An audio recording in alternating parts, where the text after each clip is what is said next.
안녕하세요. 신영걸 교수입니다. 17장 환율 변동 효과의 세 번째 시간인데요. 마지막 시간이기도 합니다. 이번 시간에 다룰 내용은 이래요. 회사의 기능 통화가 예를 들어 달러야. 이거를 표시 통화, 예를 들어서 원화야. 이렇게 달러 표시 재무제표를 원화 표시 재무제표로 한 방에 바꾸는 이 환산 과정에 대해서 설명하겠습니다.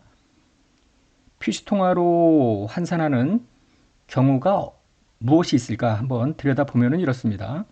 일단은 기능통화하고 표시통화가 다르잖아요. 그리고 재무제표는 표시통화 재무제표로 환산을 해서 공표를 해야 되니까 전체 재무제표를 환산할 필요가 있겠는데요. 첫 번째, 우리나라 기업입니다. 지난 시간에도 얘기했지만 해운업 같은 경우에는 기능통화를 달러화로 합니다. 원화가 아니라. 장부기록을 달러로 하는데 원화로 우리나라에서 재무제표 공시를 해야 될 거 아니에요. 그래서 달러화 재무제표를 원화 재무제표로 한 방에 바꾸는 겁니다. 두 번째로는 이런 경우도 있어요. 우리나라 기업이 원화가 기능통화입니다.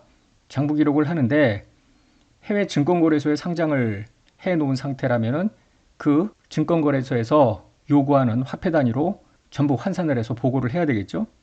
가장 흔한 건 세 번째입니다. 기능통화, 표시통화 모두 원화인 우리나라 지배기업이 있는데 유럽에 종속기업이 있어요. 유럽이든 아프리카든 남미든 종속기업이 세계 각처에 있을 텐데 현지국의 화폐 단위로 재무제표를 만들었을 거 아니에요. 그거를 우리나라 지배기업이 원화로 연결 재무제표를 만들어야 되기 때문에 전부 원화로 세계 각국의 통화로 작성된 재무제표를 환산할 필요도 있겠죠. 재무제표를 환산할 때 두 가지 문제를 고려해야 되는데요. 자산, 부채, 자본, 수익, 비용 이 다섯 가지 요소를 어떤 환율로 적용해서 바꿀 거냐, 환산할 거냐 이런 거예요. 이럴 때 자산, 부채, 자본, 수익, 비용 여기에다가 똑같은 환율을 예를 들어 달러당 얼마 마감 환율이든 뭐든 똑같은 환율을 적용했다면은 환산으로 인한 대차 불일치는 발생 안 할 거예요. 근데 자산, 부채, 자본, 수익, 비용에 같은 환율을 적용해서 환산한다는 게 좀 무식해 보이잖아요. 자산, 부채야 기말에 존재하고 있는 잔액인데 수익과 비용은 1년 내내 발생한 누적액이니 자산, 부채, 수익, 비용 모두 다 같은 환율을 적용한다는 것은 이치에 안 맞죠. 그래서 표시통화로 환산한 후에 대차 불일치 금액이 생기는데 얘를 어떻게 할 거냐라는 것입니다. 이 재무제표의 환산은 100년도 더 된 역사를 갖고 있어요. 그래서 회계 이론서들을 보면은 과거부터 여러 가지 환산 방법이 제시되어 왔는데요. 현재는 현행환율법이라고 하는 단순한 방법으로 재무제표를 환산합니다. 재무상태표의 자산과 부채 무조건 보고기간 말 환율입니다. 보고기간 말의 마감 환율, 클로징 레이트라고 하는데요. 결산일 환율이라고도 하죠. 한편 포괄손익계산서의 수익과 비용은 거래일의 환율로 합니다. 사실 거래일 환율이라고 하면은 365일 중에 한 200일 이상이 영업 거래가 있었지 않겠어요? 그러면은 200가지의 서로 다른 환율로 환산한다라는 게 애초에 자동적으로 환산 시스템이 있지 않는 한 좀 번거로울 거예요. 그래서 거래일 환율로 환산하지 않고 당해년도 평균 환율로 환산할 수도 있겠습니다. 한편 1과 2의 환산에서 생기는 외환 차이는 실질적으로 회사의 경영성과도 아니고요. 현금 유출입이 발생하는 것도 아니잖아요. 그래서 기타 포괄손익으로 인식합니다. 이 내용만 보면 도대체 어떻게 환산하는지 잘 모르겠죠? 구체적으로 하나하나 설명을 할게요. 교재로는 1211페이지인데요. 기능통화재무제표를 표시통화재무제표로 환산해보자고요. 우리는 기능통화재무제표는 달러로 표시된 거고요. 표시통화는 원화로 표시되는 거라고 가정을 하자고요. 먼저 단계 1은 포괄손익계산서를 환산하는 겁니다. 달러 재무제표를 원화 재무제표로. 이때 수익과 비용은 앞서 잠깐 이야기한 대로 거래일 환율을 적용하라고 되어 있는데 평균 환율을 적용할 수도 있겠습니다. 따라서 원화 환산 수익에서 비용을 뺀 금액이 원화 당기순이익이 될 겁니다. 그런데 아직 여기까지만 해놓고 포괄손익계산서의 환산이 끝난 건 아니에요. 왜냐하면 당기순이익 밑에 OCI가 들어가야 되는데 이 OCI 외환 차이 중에 OCI로 들어가는 것이 있기 때문에 아직은 완성된 상태는 아닙니다. 일단 보류 여기까지만 원화당기순이익만 결정한 상태이고요. 자, 재무상태표를 환산하는데 재무상태표는 자, 이 T자로 한번 그려볼게요. 여기가 자산, 부채, 자본인데요. 자본은 크게 자본금이 있고 이익잉여금이 있을 거 아닙니까? 이때 자산하고 부채는 모두 마감 환율로 환산을 한대요. 여기까지만입니다. 즉 자본에 대해서는 어떤 환율을 적용해야 한다라는 말이 없는데요. 논리적으로 볼 때 이 회사가 설립될 당시에 불입된 자본이기 때문에 과거 거래일 환율로 환산하는 것이 적절하겠죠. 그래서 자본금이나 자본잉여금 등은 거래일 환율로 환산을 합니다. 지금 보다시피 T자 왼쪽이 자산이고요. 오른쪽이 부채하고 자본인데 자산, 부채, 자본을 모두 마감 환율로 환산을 한다고 하면은 환산 후에 대차 원화 금액은 일치할 거 아닙니까? 그런데 자산은 기말환율이라며 부채도 기말환율. 그런데 일단 자본만 들여다보면은 요 이익잉여금이라는 게 당해년도에 이 회사가 설립이 됐다고 가정을 해요. 그럼 요 이익여금은 그 전 단기에서 환산한 원화 당기순이익을 여기다가 집어넣어야 될 거 아닙니까? 원화 당기순이익은 기말환율로 환산한 게 아니라 거래일이나 평균환율로 환산한 수익과 비용의 차이 아니에요. 일단은 괴리가 생기죠. 더 나아가서 자본금이나 자본잉여금에 대해서는 별도의 언급이 없습니다만은 과거에 이 회사의 자본거래가 발생했을 당시의 환율로 적용을 하는 것이 적절하잖아요. 왜냐하면 화폐성 항목 뭐 이런 거 아니니까. 따라서 대차가 불일치하게 되죠. 이때 이 중간에 끼워넣기 숫자가 외환 차이가 되겠습니다. 만약에 이 이익여금이 당해년도에 처음 설립된 회사의 당기순이익이 아니고 관연도부터 넘어온 기초이익여금에 당기순이익이 들어갔다고 가정을 해봐요. 그러면 자, 이익여금은 원화 당기순이익의 관연도 누적액 아닙니까? 따라서 전기말에 원화 환산을 했으면은 전기말 이익여금이 있었을 거 아닙니까? 즉 전기 2월 원화 이익여금에다가 단계 1에서 계산한 원화 당기순이익을 가산한 금액이 이익여금 기말 잔액이 되겠죠. 이제 마무리를 지어야죠. 단계 3 외환 차이를 결정하는데 좀 전에 재무상태표에 대차 불일치 금액이 있을 텐데요. 이때 끼워넣기 숫자가 외환 차이입니다. 이렇게 해서 재무상태표 작성을 완료하고요. 요 외환 차이가 당해년도에 발생한 OCI 아닙니까? 단계 1에서 포괄손익계산서 아직 완성이 안 됐죠? 거기에 단기 발생 OCI에 표시하고 포괄손익계산서 작성도 완료합니다. 이때 외환 차이의 발생 원인은 한마디로 이래요. 자산, 부채, 자본, 수익, 비용 몽땅 다 동일 환율이라면 외환 차이는 발생 안 하겠죠. 그런데 수익과 비용은 해당 거래일 또는 평균 환율로 환산을 하죠. 자산과 부채는 마감 환율로 환산하기 때문에 차이가 생길 수밖에 없겠고요. 또 전기 2월 자본, 즉 순자산의 기초잔액을 전기 마감 환율과 다른 마감 환율로 환산을 하기 때문에 이런 일이 생깁니다. 이건 무슨 말이지? 잠시 후에 예와 예제를 풀면서 자세하게 설명을 할게요. 먼저 예 4번입니다. 표시통화 재무제표로의 환산, 그리고 외환 차이의 발생 원인을 살펴보는데 갑회사는 기능통화가 달러하고 표시통화는 원화라고 가정을 해요. 1년 초에 자본금 500달러를 납입받아 설립이 됐대요. 그러면은 최초 설립할 때는 현금, 자산 500, 자본 중에 자본금 500 이렇게 개시 재무상태표가 작성이 됐을 겁니다. 다음은 1년 초와 1년도 말 갑회사 재무상태표인데요.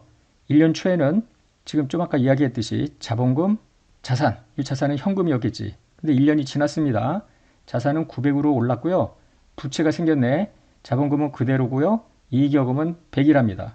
이 이익여금 100은 모두 당기순이익이다 라는 이야기죠. 환율은 기초에 1000, 기말은 1100, 평균이 1060입니다.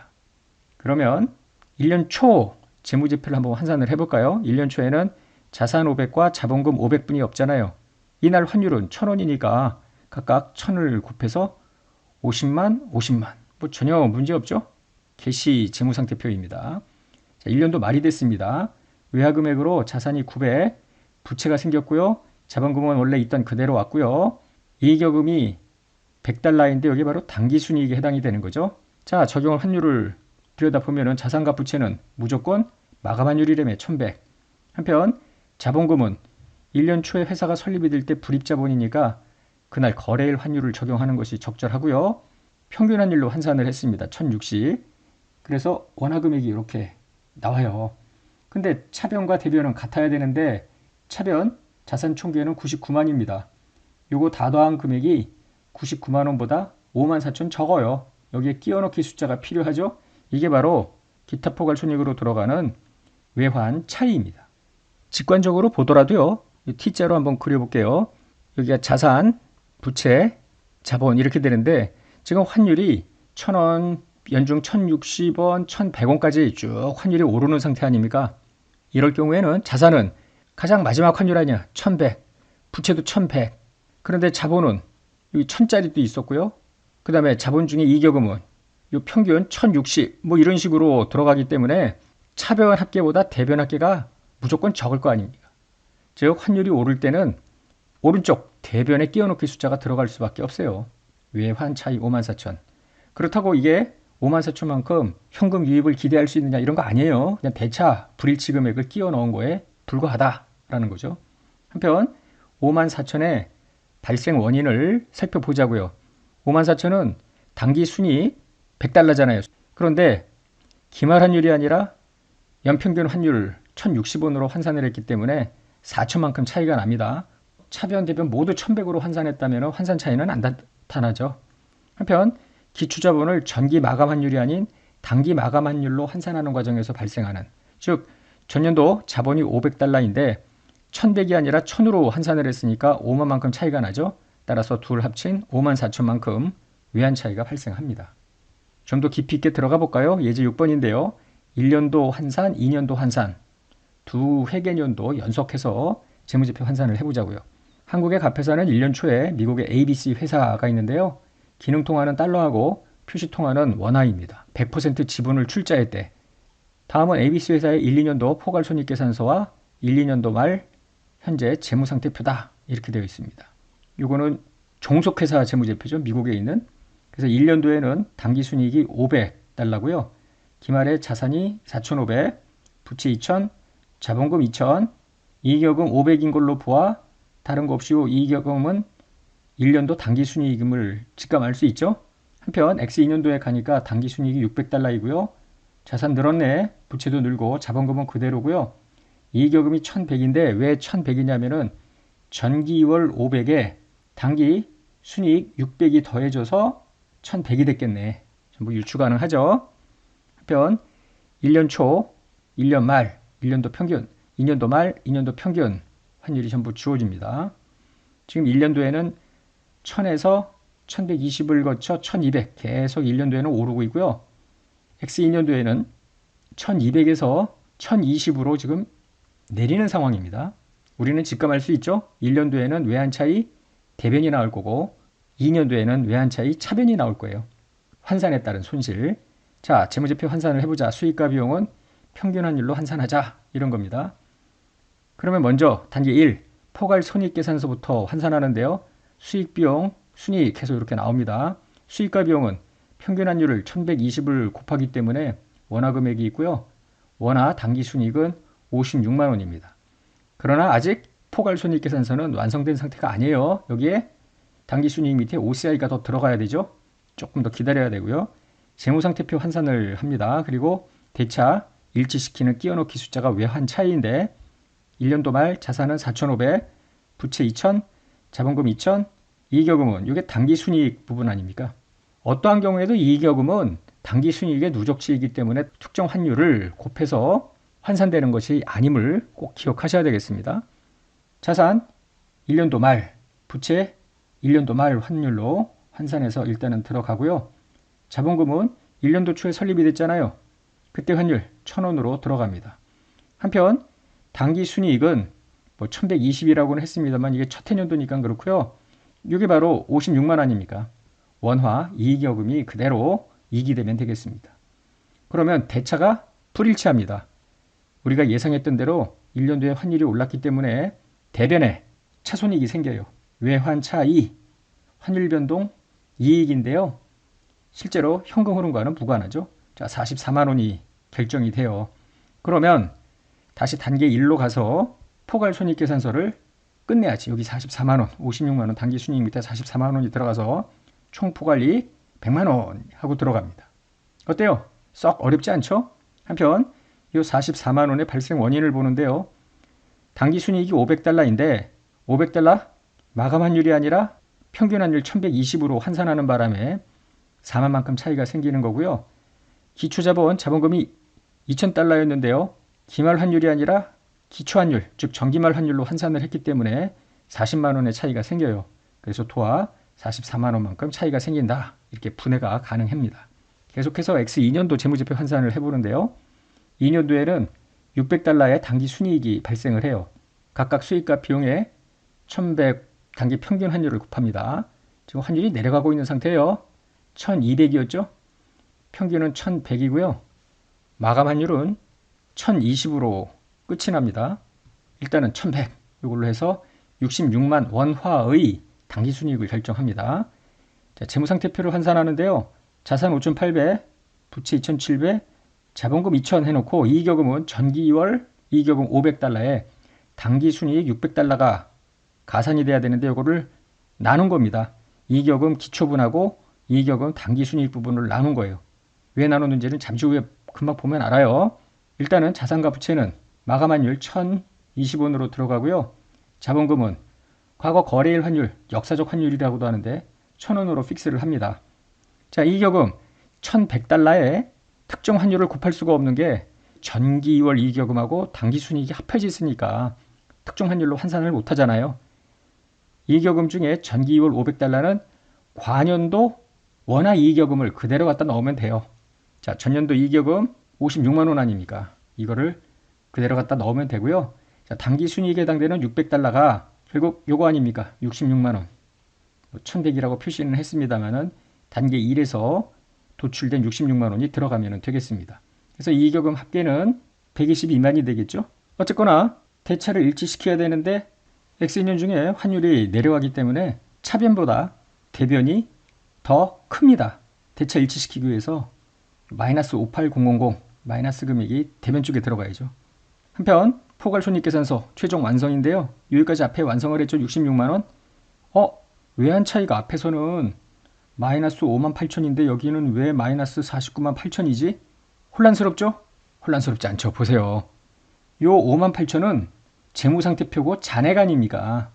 즉 전년도에 2월 된 기타 포괄 손익은 얼마냐면은 플러스 44만이죠. 잔액이. 그런데 2년도 말에는 잔액이 마이너스 5만 8천이어야 하니 단기 변동액은 포괄손익계산서의 요 외환 차이는 단기 변동이잖아요. 49만 8천이 나와야만 되잖아요. 그래서 총 포괄손익이 플러스 16만 2천입니다. 그러면 요 49만 8천 발생 원인을 들여다보면은요. 단기순이익 600달러를 마감 환율이 아닌 평균 환율로 환산을 하는 바람에 요 1020과 1100의 차이만큼 마이너스 4만 8천. 한편 기초자본이 자본금 200달러에 이익여금 전기 2월 500달러 아니에요.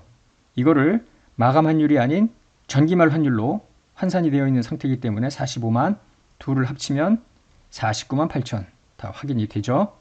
지난 시간에 국내 기업이더라도 해운업 같은 경우에는 장부 기록을 달러로 표시한다고 했습니다. 즉 기능통화가 원화가 아니라 달러화인데요. 왜냐하면 대부분의 거래가 달러로 이루어질 때 기능통화를 원화로 하게 되면은 전부 달러 거래를 원화로 환산하면서 장부 기록을 하다 보면 요 금액을 결제할 때 환율 변동 손익에 상당 부분 노출이 돼버립니다. 반면에 달러화로 장부 기록을 하게 되면은 얼마 안 되는 원화가 이제 외화가 되겠죠. 원화 결제에서만 환율 변동 손익이 발생이 되고 대부분의 달러로 결제되는 외화 거래에 대해서는 환율 변동 손익을 인식하지 않게 되죠. 한편 좀 전에 보았듯이 달러로 재무제표, 즉 기능통화 재무제표를 만들어서 이걸 원화 재무제표로 환산을 할 때 환산에 따른 외환 차이가 있을 거 아닙니까? 그게 단기손익이 아니라 OCI로 들어가기 때문에 환율 변동에 따른 단기손익의 영향이 극히 적다라는 유리한 점이 있어요. 한번 예 5를 통해서 살펴보자고요. 갑회사는 단기에 설립된 회사고요. 단기 중에 발생한 거래는 다음과 같대요. 100만 원화로 설립이 됩니다. 국내 회사니까. 그리고 외화 차입을 12월 1일 날 했고요. 12월 10일에 유형자산, 해외 지점이나 영업소 등이겠죠. 유형자산 120달러를 취득을 했대요. 11월 1일 1000원, 12월 1일 1100원, 그 다음에 말일이 1200원, 그 사이 12월 10일이 이제 유형자산 취득인데요. 1150원. 환율이 스물스물 계속 오르는 과정입니다. 만약에 갑회사의 기능통화가 원화라면 대부분의 회사들은 이렇게 했겠죠. 자, 현금 100만원, 자본금 100만원 이렇게 하고요. 12월 1일에 50달러 외화 차입을 할 때 차입일의 환율은 1100원입니다. 그래서 5만 5천만큼 차입금 붕괴를 하고요. 12월 10일에 유형자산 취득을 하죠. 취득일, 즉 거래일의 환율이 1150이기 때문에 120달러에 1150만큼 돈이 나가고 유형자산 이렇게 들어가죠. 한편 이제 보고기간 말인데요. 일부러 다른 손익은 없고 오로지 환율변동 손익만 당기손익에 반영이 되게끔 사례를 만든 건데, 여기서 지금 기말에 환율변동 손익을 인식할 건 요 외화 차입금이잖아요. 유형자산은 비화폐성 자산이기 때문에 별도로 환율변동 손익을 인식하지 않습니다. 유형자산에 대해서 별도의 언급이었기 때문에 재평가 모형은 아니고 원가 모형을 적용한다고 생각하시면 되겠습니다. 차입금에 대해서 외환 차이는 50달러인데 1100일 때 차입했지만 보고기간 말 환율이 1200이기 때문에 500만큼 환율변동 손실이 나오죠. 5000, 차입금 5000 이렇게 돼요. 그런데 만약에 기능통화가 달러화라면 어떻게 될까? 11월 1일에 출자하면서 100만 원화라며요. 그때 환율은 1000원이니까 100달러. 이게 전부 달러입니다. 자본금 100달러, 현금 100달러. 그리고 차입금 50달러, 유형자산 120달러. 이렇게 이게 전부 달러 베이스로 장부 기록을 하는 거죠. 그러면 기능통화와 표시통화가 모두 원화일 때는 앞에 분계를 다 반영을 하면 이렇게 나와요. 현금 17만 원, 유형자산 13만 8천, 그래서 15만 5천이 되고요. 차입금 6만 원, 자본금 100만 원. 이게 외환 차이 손실 아닙니까? 그래서 이익여금 마이너스가 돼서 이와 같이 재무상태표가 만들어질 수 있겠는데요. 만약에 기능통화가 달러화이고 이를 표시통화인 원화로 전부 트랜슬레이팅 했다고 가정을 해봐요. 그럼 달러 표시 재무제표가 다음과 같고요. 자, 적용 환율 현금, 유형자산 모두 1200원입니다. 그래서 18만 원. 차입금 1200원, 자본금 100만 원, 대차 일치 금액을 보니 차변이 더 많어. 대변에 2만이 끼어드는데 기타 포괄 손익 아닙니까? 즉 환율 변동 손익이 당기 손익에 전혀 영향을 안 줬죠. 이 케이스는 일단 환율 변동에 시달리지 않을 거고요. 이렇게 환율이 보통 우리는 내리는 경우보다 오르는 경우가 더 흔치 않습니까? 부채 비율만 보더라도요. 두 번째 케이스에는 부채가 6만, 자기 자본은 12만이에요. 여기는 부채가 6만, 자기 자본은 9만 5천이니까 부채 비율이 이쪽이 더 높을 거 아닙니까? 하여튼 여러모로 귀찮기 때문에 달러화로 주로 결제되는 그런 업종의 경우에는 기능통화를 달러화로 하고 한방에 원화 표시 재무제표로 환산해서 공표하는 것이 훨씬 편하죠. 표시통화가 변경되는 경우도 있을 수 있는데요. 기업은 어떤 통화로든 재무제표를 만들 수는 있어요. 만약에 표시통화를 바꾼다고 하면은 이거는 회계정책 변경이기 때문에 비교 표시되는 모든 재무제표를 소급해서 재작성해야 합니다. 교재 1219페이지를 보면은 달러화가 기능통화인 앞에서 소개했던 HMM의 재무상태표와 주석 일부가 주어져 있는데요. 재무상태표를 보면은 자본은 자본금, 기타 불입자본, 결손금 이게 전부 원화인데요. 회사 내부에서는 이게 달러로 장부 기록을 했을 거 아니에요. 이거를 원화로 전부 바꿔놓은 겁니다. 그러면은 외화 환산할 때 재무제표 환산에 대한 차이가 OCI가 있었을 것 같은데 지금 요거 놓고 여기 기타 자본 구성 요소 혹시 여기에 있을지도 모르잖아요. 주석 31번을 가보면 페어밸류 OCI 금융자산의 평가손익이고 OCI죠. 신종 자본증권 이거는 이미 우리가 9장 중급회계 상권에서 보았던 겁니다. 연구체라고 한 거. 바로 요번에 표시통화 환산 손익이라고 한 이 부분이 이번 시간에 우리가 보았던 표시통화 재무제표로 환산할 때 OCI로 들어간 그 금액입니다. 그래서 전기말하고 이제 단기말하고 각각 이와 같은 금액이 있음을 알 수가 있겠습니다. 다른 챕터에 비해서 17장 환율변동 효과 썩 어렵지는 않습니다.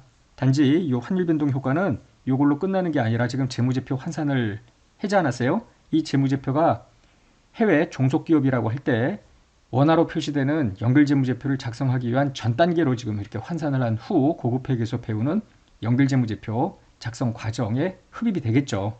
나중에 이 부분은 연결재무제표를 할 때 또 한번 반복해서 나올 겁니다. 자, 17장 여기서 마치겠습니다.